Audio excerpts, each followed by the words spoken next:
Hey guys, Megan and Benny here for another awesome video segment. This week we are going to be talking about a huge opportunity that's being missed all around and that we're seeing more and more today in a competitive market. So Megan is going to walk us through this huge issue, which is going to be titled Utilization of Funds. Basically, the overview is thinking outside the box. Are your loan officers and companies that you're using thinking outside the box? Megan's going to go over a brief scenario of what she went through and how she saved this client over $10,000, not to mention the benefits of a long-term better loan. So, Megan? Here I am. I had this client just this week. He walked into a builder office and said, hey, I'm already pre-approved with another lender. I won't say their name. I'm already pre-approved with another lender. You know, their rate's 4.125. What can you do? That's a very competitive rate in this market. So the first thing I did was I asked him some questions. How long are y'all gonna live in this house? What's the deal? Because that really impacts what financing options make sense. The answer was it's their forever home. It's a pretty expensive home, 362. They were gonna live in this home for at minimum 10 years, he said. So what I was able to do in this scenario is what he ended up going with. We looked at a couple of different ones. But if you'll notice, this outside lender, he has $45,000 to work with. So he came in and said, I got 45 grand, what can you do? And they put him on a loan that had a 10% down payment because it got his funds to close right at $47,000, a little bit over, but you know, close enough. His payment was $25.89. They gave him a smoking rate. This was no buy down, this was just a straight par rate. I would say this is a very vanilla product of an order taker. You call me, you say that you have this much money, I say, here you go. Which, I mean, this is great. This is a competitive loan product. However, because he's gonna be in the house so long, it makes more sense, I think, to save some money in the financing costs. So I got his payment $20 cheaper than what he was already looking at, but I saved him $12,000 in funds to close by using a different way of structuring the loan. This isn't a fancy product that only Cornerstone has. This isn't anything crazy. It's just looking at a loan, learning about your client and having the knowledge to be able to prescribe a solution that makes more sense. And this client, it could have increased his buying power.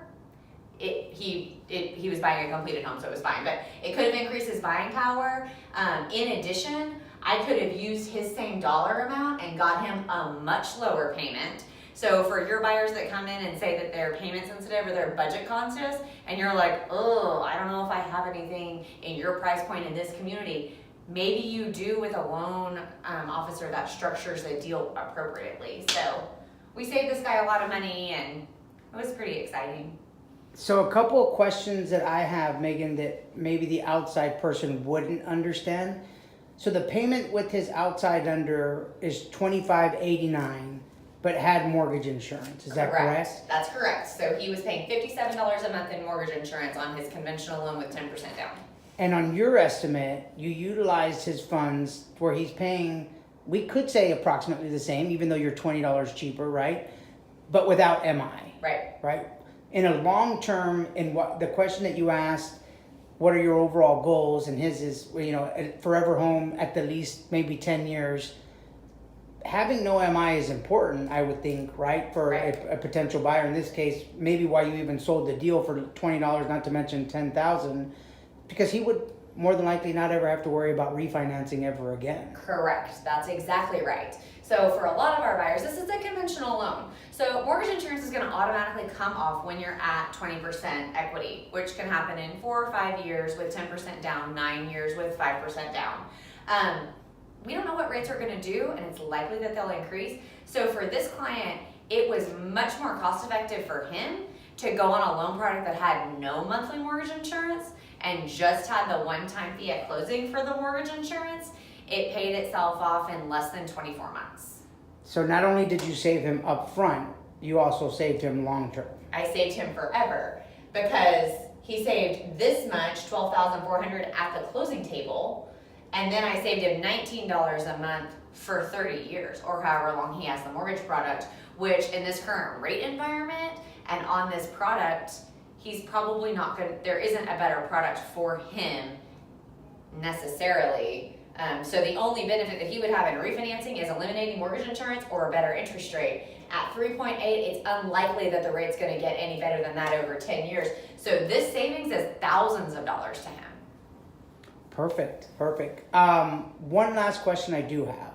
If he was prepared to bring $45,000, what are just some recommendations maybe somebody could use for him to utilize that money in a different way, since you've already saved him payment-wise? Yeah, for sure. So in this scenario, he was buying a completed home. That was a rock bottom pricing. There was nothing for really him to wiggle with his sales price. But in a lot of our deals, people have a decision on how they want to apply their incentive money. So for this buyer, it could have been the case that he used all of his incentive to lower his price or increase his buying power, or salesperson gets to keep their NA, for example. All of those things could have been excellent positive benefits to a loan that's structured well. And let's not forget, this isn't the difference between an approved loan or a denied loan. A lot of people get hung up on who can get my loan approved. That's huge. But it's also in how your loan team is going to handle your buyer and handle your loan. Because it's real easy to say, oh, your max payment's $2,550. Okay, well, your max sales price is $340, and that inventory home that salesperson really wants to sell, that's not really in your budget. And this changes that. Well, thank you so much, Megan. I really appreciate it. I'm pretty sure this is going to be very useful for a ton of people, and I'm pretty sure Mr. XYZ is very satisfied. He is. Wait, we have money to give away. Don't forget the money. Benny's trying to forget y'all's money, but I remembered it. So this week we're doing something a little bit different, and anybody who submits a video idea of what you want us to talk about, things that you could benefit from, objections that you hear that we might be able to address, anything like that, any ideas that you send us, those people get gift cards. Everybody? Everybody. See you later, guys. Thanks for watching.